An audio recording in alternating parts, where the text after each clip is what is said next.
It was a chilly Saturday night, the kind of night where you just want to stay cozy and warm. I was so excited to sit outside on my patio. I had my little heater plugged in and it was humming softly, making a nice warm spot for me.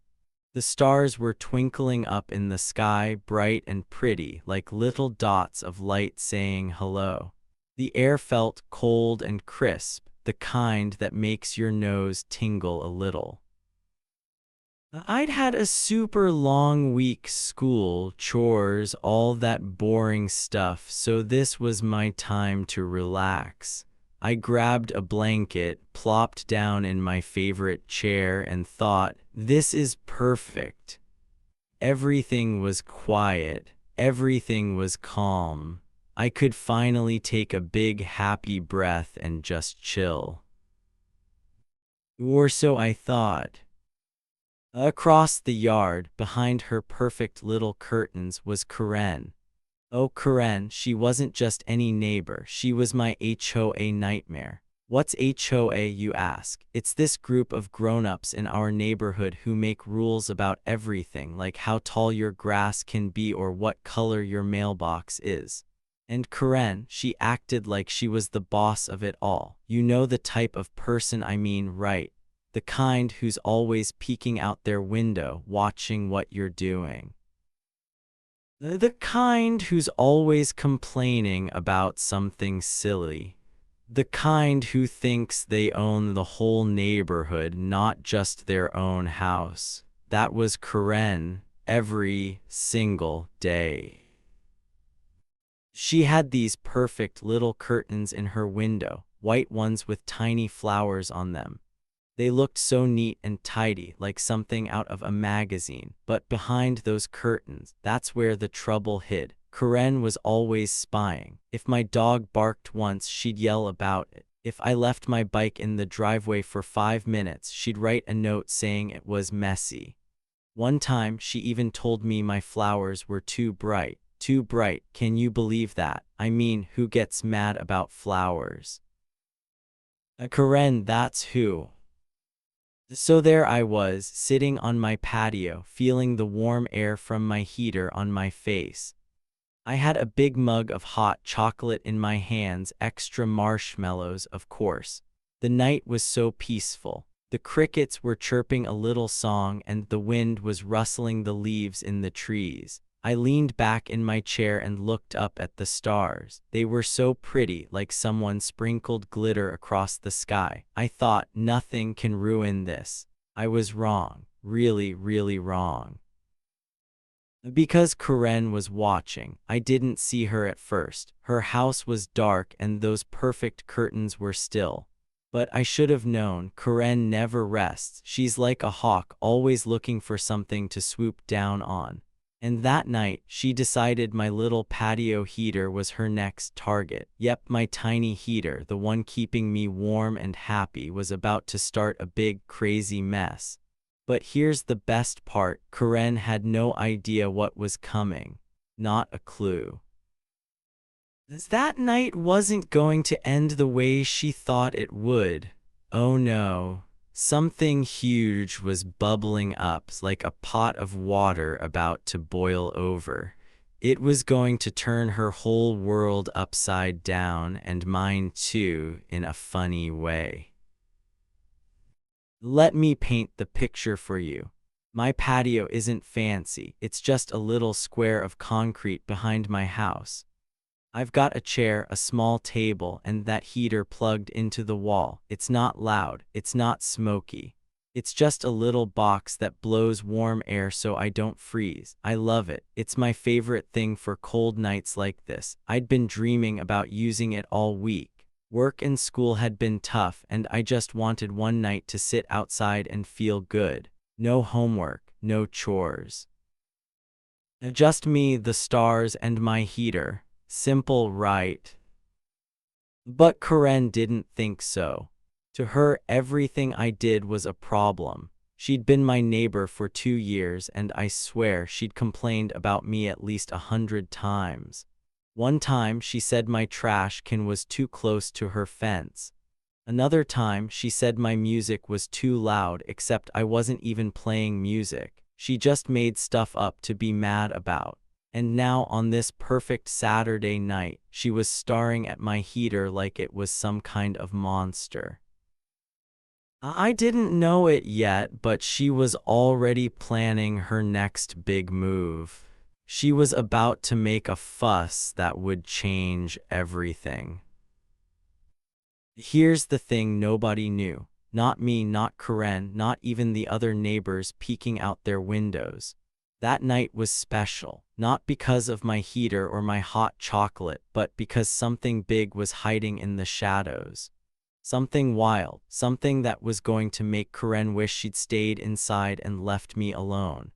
I'm not going to tell you what it is yet. Oh no, that ruined the fun, but trust me, it's good, really good. The kind of good that makes you go, whoa, I didn't see that coming.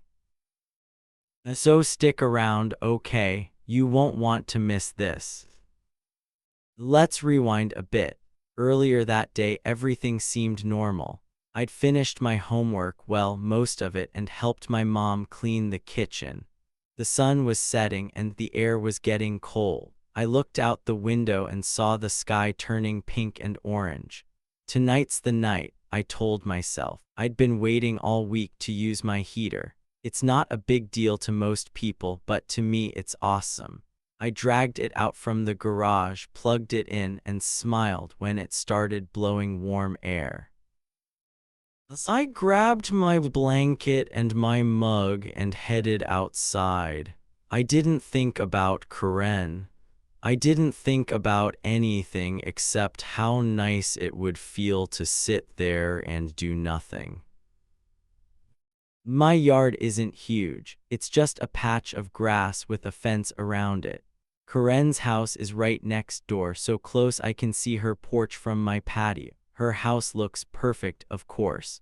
The grass is always cut just right. The flowers are always in straight line. She even has a little sign that says welcome, which is funny because she's not welcoming at all. She's the opposite of welcoming. She's like a grumpy cat who hisses at everyone. But that night, I wasn't thinking about her grumpy face.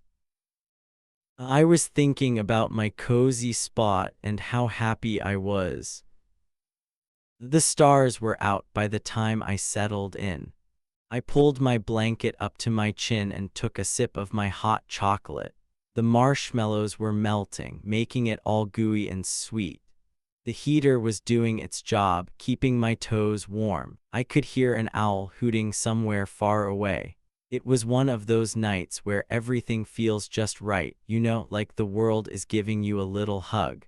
I closed my eyes for a second, just soaking it all in. I didn't hear Karen, I didn't see her. I didn't even think about her. Big mistake. Because while I was relaxing, Karen was plotting. She was standing there, behind those perfect little curtains, watching me like I was up to no good.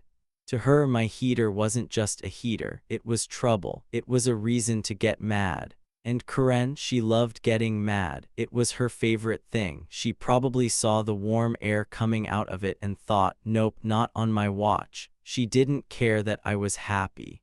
She didn't care that it was my patio, my house, my night. All she cared about was being the boss of everything. But here's the secret nobody knew yet, not even Karen.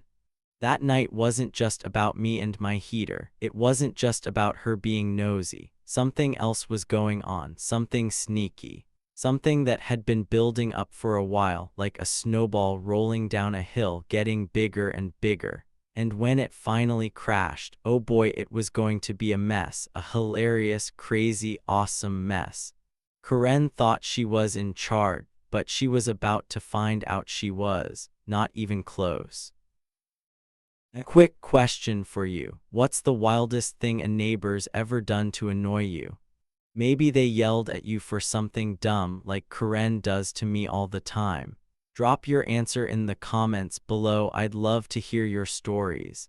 And hey, if you're wondering what happens next, don't go anywhere. This is just the start. Things are about to get super exciting and I promise you'll be surprised. Ready? Let's keep going. So there I was, sitting on my patio, feeling all cozy and happy.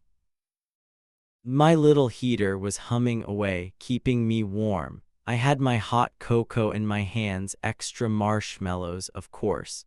The stars were shining and the night was super quiet. It was perfect. I took a big sip of my drink, letting the sweet chocolate taste fill my mouth. I was just about to lean back and close my eyes when bam, I heard it. A loud, screechy voice cut through the air like a lawnmower roaring to life on a sleepy Sunday morning. It was Karen. Oh no, not again. That heater's a fire hazard, she yelled. Her voice was so loud, I bet the whole neighborhood heard it. I looked over and saw her standing on her porch just a few steps from her perfect little house. She was waving her phone around like it was some kind of superhero weapon. I'm calling 911 right now, she shouted, her face all red and mad. I couldn't help it. I rolled my eyes so hard they almost fell out of my head. Seriously, Karen, a fire hazard, my tiny heater. It's not like I was setting off fireworks or building a giant bonfire. It was just a little box blowing warm air. But to Karen, it was the end of the world. This wasn't her first big freakout.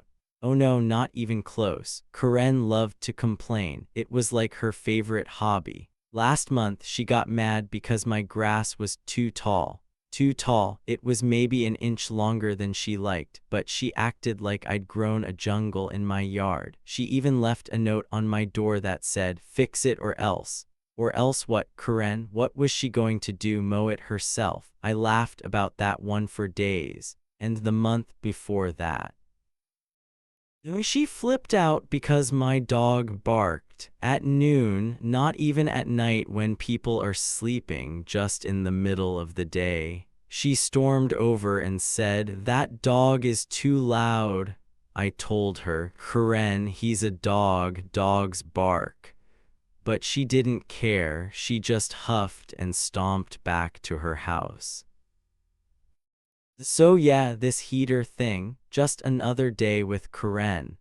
She was always looking for something to get mad about, always trying to boss me around. And that night, there she was, standing on her porch in her fuzzy slippers, yelling like she was the queen of the neighborhood. She thought she had all the power. She thought she could tell everyone what to do.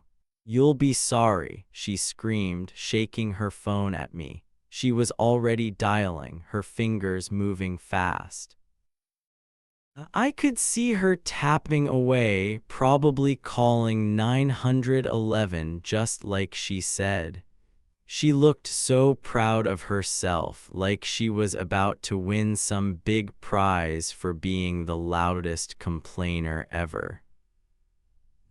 I just shrugged. Yep, I didn't even say anything back. What was the point? Karen never listened. She'd yell, I'd try to explain, and she'd yell some more.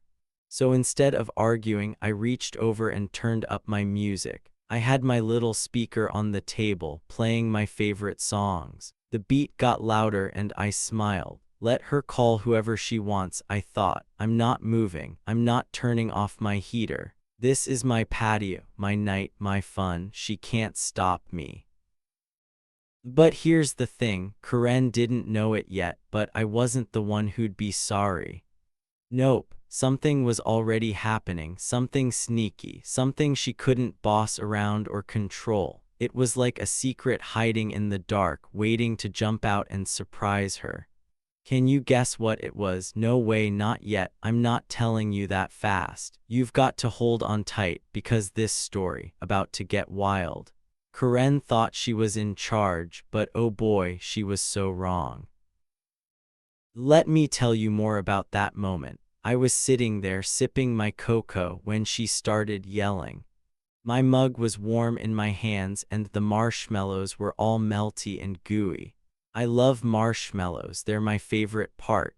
The heater was blowing nice, warm air on my legs and my blanket was tucked around me. I felt like I was in a little cozy bubble, and then Karen's voice popped that bubble like a big loud pin. Fire hazard, she kept saying. I looked at my heater, it's tiny.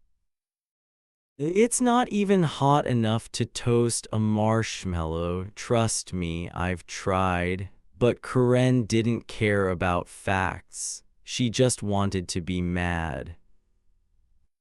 She stood there on her porch, her slippers slapping the wood as she paced back and forth. Her phone was up to her ear now. Yes, hello, I heard her say. I need help, there's a fire hazard next door. I almost laughed out loud. A fire hazard, really? I wanted to yell back, Karen, it's a heater, not a dragon. But I didn't. I just took another sip of my cocoa and watched her. She was so worked up, her hair was bouncing around like it was mad too. She kept pointing at me like I was some big criminal. He's breaking the rules, she told the phone. Do something. I wasn't worried, though, not one bit. See, Karen called people all the time. She called the HOA about my grass. She'd called my mom about my dog. One time, she even called the city because she didn't like where I parked my bike. Nothing ever happened. The HOA told her to chill out. My mom told her dogs bark. The city didn't even answer her, so I figured this 911 call would be the same. She'd yell, they'd say, okay ma'am, and that'd be it. I wasn't scared. I was annoyed, sure, but not scared. Still, it was getting tense. Karen's voice was loud and the night wasn't quiet anymore. My music was playing, but I could still hear her over it. You'll see, she shouted at me. They're coming for you. I rolled my eyes again. Coming for me for a heater? Good luck with that, Karen. I turned my music up even louder just to bug her. The song had a fun beat and I started tapping my foot. I wasn't going to let her ruin my night. No way. But here, where it gets interesting. While Karen was yelling and dialing, something else was going on, something she didn't see, something I didn't even know about yet. It was like a little spark hiding in the dark, ready to turn into a big flame. Not a real flame, no, my heater's safe, I promise, but a different kind of flame. A surprise, a twist, something that was already moving, like a train chugging down the tracks, heading right for Karen. She thought she was the one making things happen, but she had no idea. She was too busy waving her phone and screeching to notice. I didn't notice either, not at first. I was too busy sipping my cocoa and ignoring her. My patio felt like my little castle, and Karen was just a noisy bird outside the walls. I pulled my blanket tighter and looked up at the stars. They were still there, twinkling away, not caring about Karen's drama. I took a deep breath. The air smelled cold and clean, with a tiny hint of chocolate from my mug. I tried to focus on that, on the good stuff, but Karen's voice kept breaking through. Yes, officer, she said into her phone. Hurry up. Officer, huh, so she really did call 911. I shrugged again. Fine, let them come. They'd see my heater, laugh, and leave. I wasn't doing anything wrong. I knew the rules. My heater was allowed. Karen was just being Karen, loud, bossy, and totally over the top. She strutted around her porch like she was the queen of the block, like she could snap her fingers and make everyone do what she wanted. You're in trouble now, she yelled at me, smirking like she'd already won. But she hadn't won, not even close. That secret thing, that sneaky surprise, it was getting closer. It was like a shadow moving in the night, quiet and fast. Karen couldn't stop it. She couldn't yell at it or call 911 on it. It was bigger than her phone, bigger than her perfect little curtains. And me, I wasn't the one who'd be sorry. Nope. Karen was about to find out that her big plan was going to flop hard. Can you guess what's coming? Don't try too hard, I'm not telling you yet. You've got to wait a little longer, but trust me, it's good, really good. The kind of good that makes you giggle and say, oh wow, so hold on tight, okay. Karen thought she was the boss, but something was about to show her she was. And I couldn't wait to see her face when it did. So there I was, still sitting on my patio, sipping my hot cocoa. The marshmallows were all gooey now, and my little heater was keeping me nice and warm. Karen had just yelled about calling 911, saying my heater was a fire hazard. I didn't believe her. She was always making a big fuss over nothing. Minutes ticked by, 5, then 10, and nothing happened. No sirens, no lights, no cops. I figured she was bluffing again like she always did. Karen loved to talk big, but half the time she didn't even follow through. I smiled to myself, turned my music up a little louder, and leaned back in my chair. Let her yell, I thought. I'm not moving. But then something changed. I saw it out of the corner of my eye, flashing lights. Red and blue, blinking fast, like the kind you see on a cop car. My heart did a little jump. Wait a second, I thought. Did she really call the police? I sat up straighter and looked over the fence. Sure enough, a cop car was rolling up. It moved slow and quiet, like a shadow sneaking through the night. But here's the weird part, it didn't stop in front of my house. No, it parked right in front of Karen's place. Right there by her perfect little porch with her perfect little flowers. That didn't make sense. I blinked and rubbed my eyes just to be sure I wasn't imagining it. The lights were still flashing, bright against the dark. The car was big and black, with police written on the side in big white letters. I could see it clear as day. But why was it at her house? I thought she called them about me, about my heater. Wasn't that her whole plan, to get me in trouble? I set my cocoa down on the table and peeked over the fence, trying super hard not to laugh. This was getting good. Karen must have heard the car too, because she came stomping out of her house like a bull charging at a red flag. She still had her phone in her hand, and her fuzzy slippers slapped the porch loud enough for me to hear. "Officer," she barked, her voice sharp and bossy. She pointed right at me, standing there in my blanket with my heater humming away. "That heater's illegal," she said. "It's a fire hazard, do something about it." She crossed her arms and smirked like she'd just won a big game. She thought the cops were there to back her up, to march over and tell me to turn off my heater and go inside. Oh, Karen, she had no idea. The cop stepped out of the car. He was tall, with a shiny badge on his chest and a hat pulled low over his eyes. He looked calm, not mad, not rushed, just chill. He didn't even glance my way, not once. He didn't look at my patio or my heater or me. Instead, he turned to Karen, tipped his hat a little, and said, "Ma'am, we're not here for him." His voice was low and steady, like he was talking about the weather. Karen's face froze. I mean, it stopped moving completely. Her mouth was open, her eyes were wide, and that smirk, gone, wiped right off. Oh, you should have seen it, pure confusion. It was like someone had pulled the rug out from under her feet and she didn't know what to do.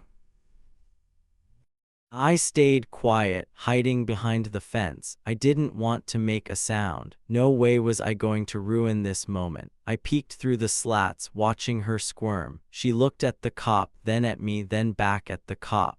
"What?" she said, her voice all squeaky now. "What do you mean, not here for him? I called you. I told you about that heater." She waved her phone again like it was proof she was right. The cop just stood there, hands on his hips, not saying anything yet. Karen's face was turning redder by the second. She didn't get it. And honestly, neither did I, not yet, but I could tell something big was happening. See, I'd noticed some weird stuff about Karen lately.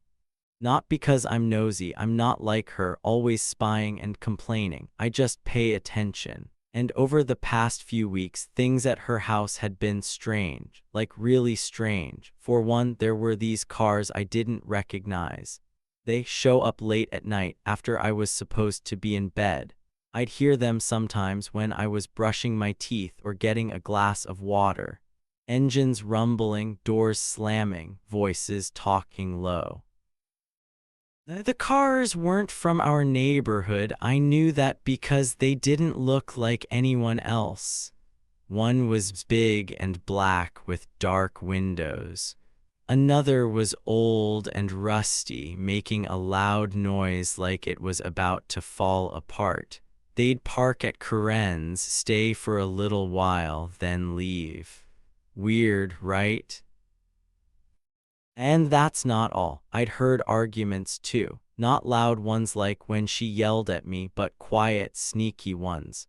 Late at night, when the wind was still, I'd catch bits of voices coming from her yard. Angry voices. "Where is it?" someone would say. "You promised."